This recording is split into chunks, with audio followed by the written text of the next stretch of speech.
Hi, everyone.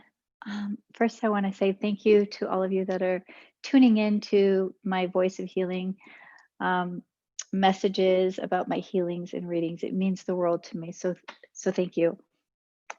Today, I'm going to talk about healing and readings.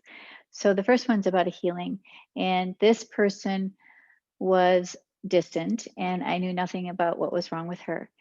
And what was interesting is when I started the session, I heard Spirit tell me that she may have started feeling energy working within her the night before. And what she said is, first, you talked about your preparation starting last night. And I could feel that healing had already started before the session. So Spirit was telling me what she already felt, even though I was just beginning. She had already felt it the night before. That just shows how well we are connected, how Spirit is there and working through me and letting me know when things are happening, when things have started. So then she continued, she said, I felt very sad and heavy hearted before we began. My body is generally cold, especially now that the temperature has dropped. But I immediately felt the warmth of the energy entering my navel, the solar plexus area right here. My stomach was activated nearly the entire session, and twice I passed gas. Now, when that's normal. When energy is moving in the body, I always say you might feel a little gassy right now. This might happen to you. So just allow it. And you know, sometimes that'll even happen to me. I'm like, oops, sorry, I feel a little gassy right now. But that's just because of the energy moving through us that causes that and makes it real. And then she said she had to pass gas twice. My left large toe had no movement since my 20s, and you zeroed in right on that. My neck popped into alignment, and when it did, I also felt the misalignment of my spine that was earlier also adjust. At the very end, my mind wondered if any of my spiritual family would step in. And immediately my mother and grandmother were there. And that just it it made her feel so wonderful. Like she started thinking about them and they probably on the other side was like, oh, we got to let her know we're here. So she showed up. She said her body felt balanced afterward and a little lightheaded. That can happen too when we're receiving healing energy, and also sometimes we receive medicine from God that helps you relax, helps you be sedated. And also, if you're going to have like a spiritual surgery done, you're going to need this medicine that God places in you. So she was feeling lightheaded from that, and that's normal. And she said, um, my head felt like an implant was removed that had been placed there from what she calls like a darkness or just a heaviness in her mind. She goes, I'm free now, and my head is light. She says, my head, neck, shoulders now feel connected and not divided by pain. Wow. My body feels cleared of which blocked physically. I was tired all the time, but now I'm not, and I have clear thinking. At the end, I had to pee so much that I ran to go to the bathroom, and then I came back to finish.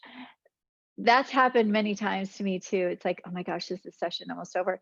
Because you're receiving so much, maybe fluids, medicine that God's administering, that I will feel the urge to go to the bathroom, like, oh my gosh. And it's just peeing out the toxins too. But it showed her how much was really going into her body, the fact that she had to pee. I find that just beautiful. But she says, I'm free of pain and I'm at peace. And she says, thank you. And that's what it's all about, finding that peace within. Because when we're at peace, then we're able to heal. So that is the first session I wanted to share with you. This second session was a reading. It was a reading. And she contacted me because her boyfriend had just passed and she had a lot of unknowns. One of the things that came through in the session And it just kept happening and happening. And she kept saying, I don't understand. It makes no sense to me. Is my nose. It just kept burning. Like it felt like it was going to bleed. I'm like, I'm sorry, my nose is burning, burning, and burning. And I kept saying that over and over throughout. And so she emailed me later and said, I need to tell you from our session, I got clarification from my boyfriend's best friend. It was the burning in your nose. Apparently, whatever the hospital has shoved up his nose caused such bad damage that if he had survived, he would have needed reconstruction surgery from a plastic surgeon on his nose. I guess it was that bad. So only family would have known this. But his friend shared it with her after hearing about the session that I kept talking about his nose and what could that mean. And without her having any idea, that's what I love about it. It's like when when a message comes to you and you're like, oh, that makes no sense to me. And she didn't discard it. She was like, I wonder what that meant. But she was receiving so many messages, she knew it was her boyfriend all along. But she's like, this makes no sense to me. So she waited, she asked questions from the family, and she was able to find out, oh my gosh, this did happen. And then it made almost everything else that he said real, right? Because this was something that she was just going to like, oh, that makes no sense. I'm not even going to pay attention to it. And it kind of like sealed the deal for her.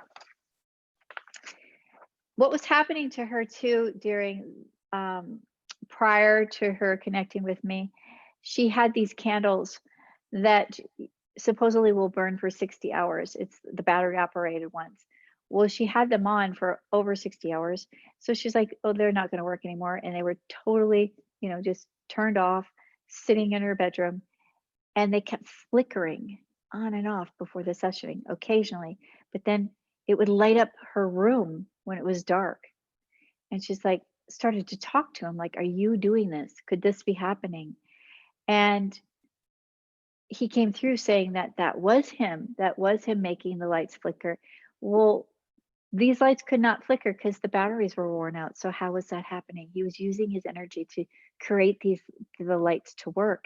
And she said after that session, he made those lights go on to let her know that he was there by her side. And she said she never slept so at peace since his passing, because he knew that he was right there laying next to her, and she slept so well. I love that. That touched my heart so much, that here one message had multiple meanings, and it showed to her. She felt them, she knew it, and she was able to sleep well. That was beautiful. Um, he came through with saying hearts, hearts, hearts. I'm going to show you hearts. Hearts are everything. And he kept saying that she had like a heart necklace or heart bracelet. And he kept referencing it. And she's like, I'm not a heart person. I don't really have any hearts. Well, she totally forgot. The next day, she opened her jewelry box and she had forgotten that there was a charm bracelet with a heart on it, and that her friend had given it to her. So she didn't really think too much. But after he had passed, her friend gave her also a heart necklace.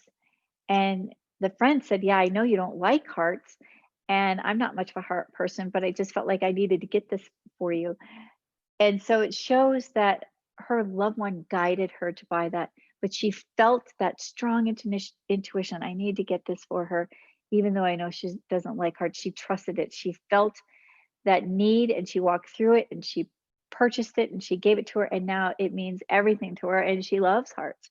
So look at how that changed. And to know that he shopped with her, her best friend, to buy something for her, that meant the world to her. Now, this other one, this next session that I'm going to speak to you about, it just touched my heart. This was an emergency time to be with a very young little girl.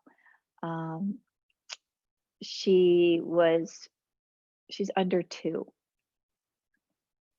During the session, I was smelling the scent of rose, And I mentioned that. I also felt like a spirit came through and said, chop, chop, chop, chop, chop, chop. And that was her personality coming through as who she was when she was here. Like, let's get things in order. And it was a grandmother. Well, after that session, the little girl told her mother, um, I'm smelling, and kept smelling her hands. I'm smelling rose. I'm smelling rose. And she kept smelling her hands. And the mom's like, what? You're smelling rose? Just like I did. And then she kept going around the room, chop, chop, chop, chop, chop, chop. It wasn't something that she would never normally say. So this girl's so in tune, so intuitive. So she had to go into the hospital for a procedure. And they wanted me to be connected with her. They felt like, wow, we have such a strong connection together because obviously this little girl is repeating things that I said in the session, being one with me, smelling the color, the scent of rose, and then even hearing the grandmother like I heard her. So they're like, could you be present with her um, in her session? You know, she has to be awake when this is done. And I said, sure. So they were at the hospital and they knew that she was very uncomfortable. She was scared. And I remember connecting with her and saying, I'm going to travel and go into that room where she's at. And so I closed my eyes and I envisioned her laying on the table. And then before I knew it, I was bending down on the table like this. And I remember looking at her and going, it's all good. Look at the rainbows. Look at the unicorns. Look at everything in this. Isn't it beautiful? Just to bring her peace. And she was staring at me. And we were having this conversation that was fun, lighthearted, like rainbows and butterflies and unicorns and fairies and angels. And then I looked at her, I said, you know what? I'm going to give you an easier name for you to call me. My children call me Dee Dee. And so my grandchildren, I should say, my grandchildren call me Dee Dee. So I said, I want you to call me Dee Dee. You can call me Dee Dee. Because I knew that would be easier for her to remember and easier for her to say because she was so young than to say Debra. So didn't think anything of it and it was over. And um, she was a little bit traumatized, you know, from the whole event. She just wanted to be in her mom's arms. And they said that they would connect with me when they got home. And so when they got home, they were sitting there and she kind of looked at them like, I had an angel. Because they said, what what did you feel when you were in the session, you know, in the doctor's office? What happened? Did you feel happy? Were you scared? They were trying to let her know that everything was okay. And she said, oh, I had an angel. An angel. And then the mom said, well, did the angel have a name? And she looked at her and said, Dee Dee. Now when they text me that, I was like, what? She remembered and she was able to say it. And so I just had this strong bond of being able to travel into a room where this child was having a traumatic surgery that it was a surgery that she had to stay awake for. And it was a quick surgery, but still it's still traumatizing. As a child, you don't know these doctors and they're coming towards you and they're going to, you know, they have these tools that they're going to use on you. It's frightening. But I was able to calm her, and to know that she was calmed was by her saying my name. So now the parents will say, well, we talked to Dee Dee today, and she looks kind of shyly like, how? No, you can't. That's my angel. There's no way that you can talk to her. Only I can talk to her. And she has this shy look at the parents. And just hearing that just warms my heart to know that she feels she has this secret little angel that's there for her to that's watching over her. And I then told them that I have a children's book that's Me and My Angels. And they purchased the book, and it is about angels being with you when you're frightened or scared or not feeling well. And so now she walks around with the book everywhere. But I was so touched by this, I had to share it. And know that when we pray for someone that's going through a difficult situation, whether they're, COVID right now, so many people are in the hospital and we can't be there with them, but we can pray and we can ask the angels, their angels, God, the light, to be with them and know that they are. You're asking that they're never alone. Someone's always with them, just like I was with this little girl. And she proved it. She was the proof. I could say, yeah, I was in that room, but to know that she knew I was there and to know that she repeated my name, um, there's just no doubt. And so I share that with you to give you peace in knowing that your loved ones too are never alone. If they're in the hospital or they're having a procedure or they're thousands of miles away and you can't be there, they'll feel your love. They'll feel the energy you're sending them, and they'll be surrounded by angels and God's light and love too. So those are the three that I'm going to share today, just to keep it simple, not keep it too dragged on too long. But thank you so much for joining me. I'm just so honored and blessed. And if you'd like to hear like my podcasts are very uplifting and fun, go to my website, www.goldenmiracles.com, and tune into those.